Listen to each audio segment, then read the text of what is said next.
Sight words remain a hot topic, but the way that we teach them has changed. Instead of rote memorization, we know that a phonics-based approach is more effective. So today I want to share with you 2 quick strategies and small group routines that I use to introduce and review high-frequency sight words with my students.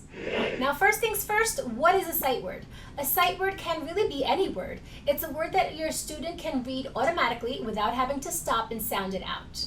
High-frequency sight words are words that we commonly see in text, words like the, and, like, in, and of. Now, traditionally, we ask kids to just memorize these words because a lot of the times they didn't follow the phonics skills that students already knew at that point when they encountered one of these words. But we know that a phonics-based approach is more effective. Research has shown us that when we connect the letters to the sounds, it helps kids remember and learn them faster. So today, I'll quickly walk you through my routines that combine phonics and sight words effectively. Now in this video up here, I go more in depth into why a phonics-based approach is more effective and how I teach these whole group, but today I want to share with you my routines for teaching these in small group. I'll either be introducing a new word to students or reviewing a previously covered word. So let's start with my routine for introducing a new word. Step 1 is to say the word and use it in a sentence just in case students are unclear about the meaning. And step 2 is to write the word. You can either write the word and then show them each sound, or you can write lines to represent the sounds in the word, which is how I'm going to do it today. So if the word is look, I would tell my students, today we're going to learn the word look.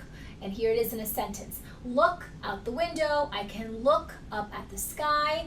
Now we're going to talk about the sounds in the word look. L, k. The word look has 3 sounds. The first sound is L, and that's represented by the letter L. L, k. That last sound is the letter K. You know the L, you know the K. The inside, the middle part of this word is a little bit tricky, and it's the sound L, k. That sound is spelled O in the word look. L, k, look. Now, I like using the lines because it shows students that sometimes a letter can stand for a sound, but sometimes multiple letters can stand for one sound. Now, the term heart word is often used to describe a tricky part in a word, for example, the O in look, and some teachers like to put a little heart above that tricky part so that students know they have to remember that part by heart until they learn that phonics skill, that is. Once students have learned that O does say the sound, like in book, and what's another one? I can't think of one right now, but in other words, then that part is no longer tricky. Another way to do this is to simply write the word after telling them the word and using it in a sentence, and then showing them how each grapheme or letter representation represents each sound. So in the word look, this is the word look, we have the L that stands for L, we have O that stands for and we have the K that stands for K. L, k. 3 sounds, but it has 4 letters. After we've connected the sounds to their representation here, then you can have students write the word a few times and ask them to say the sound or to say the letter names as they're writing. So if they're writing look, L, k, or they can say L, O, K. Sometimes with really tricky words, I prefer them to say the letter names because that will also help them remember how to spell them later. Now I have this word mapping sheet that we use to make this simple, and word mapping, if that's a new term for you, is just that process of connecting the letters to the sounds to help our brain remember words and commit them to memory. So we start by writing the word here. I usually have this in a plastic sheet or laminated copy so that we can reuse it with a dry erase marker. So we write the word and then we tap the dots as we say the sounds in the word. So for look, it would be L, k.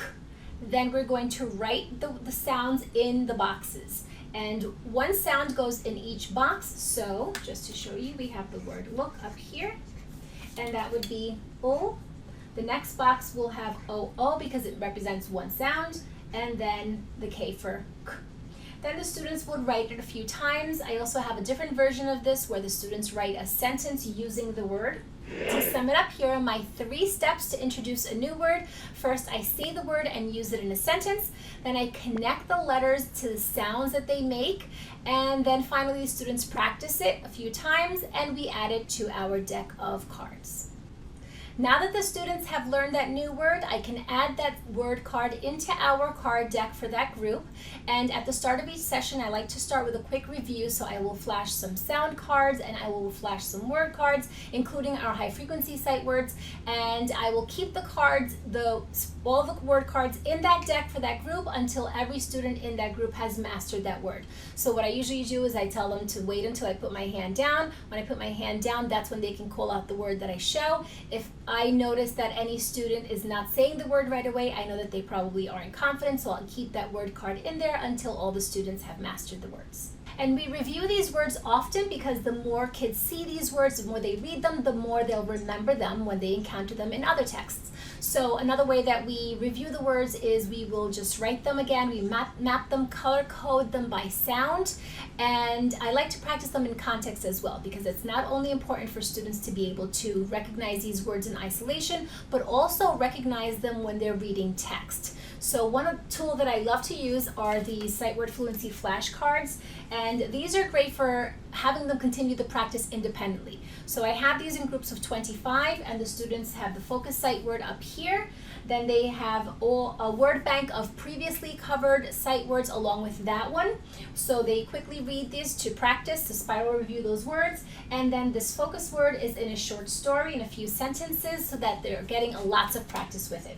And I have students keep these in rings of 25 words at a time, and when they've mastered one set, they give me that set and then they get the new set. And those are my tips for helping you teach sight words in a way that makes them stick. And of course, when students develop their sight word bank, then they'll also build their fluency, and with more fluency comes better comprehension. If these tips were helpful to you, make sure to like and subscribe to help my channel and help spread the word to other teachers. And don't forget to grab your free word mapping kit. I'll leave the link in the description box below. Thank you so much for watching.